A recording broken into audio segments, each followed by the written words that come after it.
G'day guys, James here with another end of season review, this time for the 15th placed Brisbane Lions, who finished the season with 7 wins and 15 losses.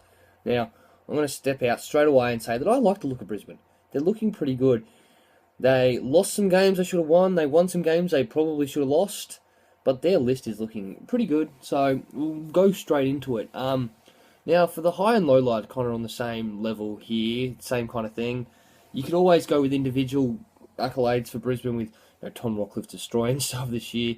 You've got Stephen Martin coming through there, looking really good as a group. But I'm going to go with the highlight as their form after the bye. Now, before the bye, they were 1-8, so they've won 6 games after the bye, which is probably what they should have won before the bye. Although they did have a very hard draw before the bye, but after the bye, they've basically knocked Collingwood out of finals contention after the bye with a huge win against Collingwood.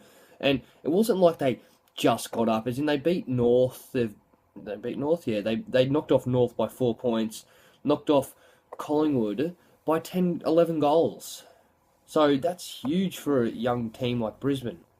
Now, I'll move into my lowlights straight away, which is their form before the bye.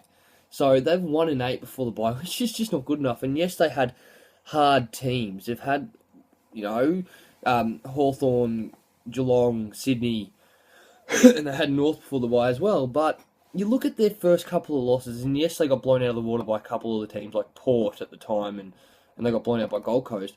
But in comparison to the St Kildas or the Melbournes, their loss to Hawthorn, 139-91, isn't too huge. It isn't the worst thing in the world. They lost to Geelong by 4 points, so it wasn't like 4 points, 4 goals, sorry.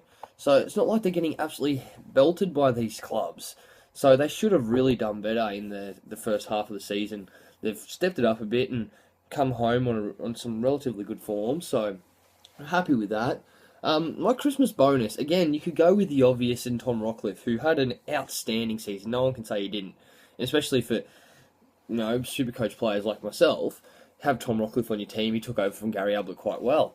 But my Christmas bonus is Stephen Martin. He's come into the team, and he's basically stopped Leuenberger from getting a gig. They can't get him in because Stephen Martin's just doing everything.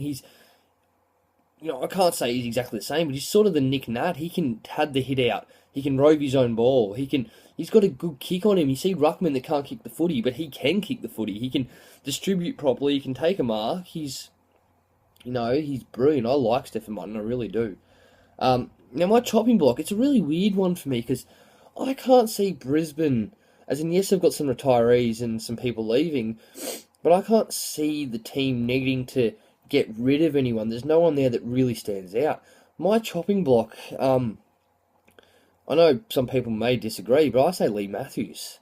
Now, I say that as, part of the board of the club, is the fact that we want to be hearing in the news about how good Brisbane are and how they're travelling. We don't want to be hearing about the club about Lee Matthews trying to overthrow the committee and things like that. That's just really bad media for the Brisbane Lions Football Club. And they deserve more media. They deserve the accolades. But they're not getting it because of what's happening in the boardroom. As in, yeah, it may be resolved now, but they just can't have those issues within the club. As in, the off-field issues come and go, but within the club, that's just not good enough, Brisbane. And Lee, you should know better than that. What they need is defenders. As in, earlier, if this was made 6 weeks ago, I would have said forwards. But their young forwards have stepped up, and like McStay has been really good. And these tall forwards have done it. And then they've got the little guys like Rich and Zorko that, yes, play through the midfield, but they play the small forward role brilliantly. Their midfield's kicking goals. Their midfield's looking really good. Their forwards are looking good, but they need defenders. As in, I couldn't sit here and name 6 Brisbane defenders like I could for a lot of other clubs because they've just got no names there. If I were Brisbane, and I reckon you'd be fighting a couple of clubs here, but you want Nick Malcheski, who's out of contract at Sydney, and I reckon Bulldogs could benefit from him as well, but I'll move into that with their review. So that's what they need, defenders. Now, where I think Brisbane are going to be next year is I see them moving up probably one position. They're a better team than... Sorry about that, guys. My camera seems to have decided to stop working after I said one position, so I'll go from there. I'm not a video editor, so I'm not really sure how to edit it right out. So, as I've said, I see Brisbane moving up probably one position from 15th to 14th. Now, that's only because, as much as I see Brisbane as a very good team, I still think some of the other teams are probably better than them at this stage. I see them winning closer to 10 games this year from the 7 that they had last year. Now, that all depends on how they come out at the end of the year, at the start of next year, sorry.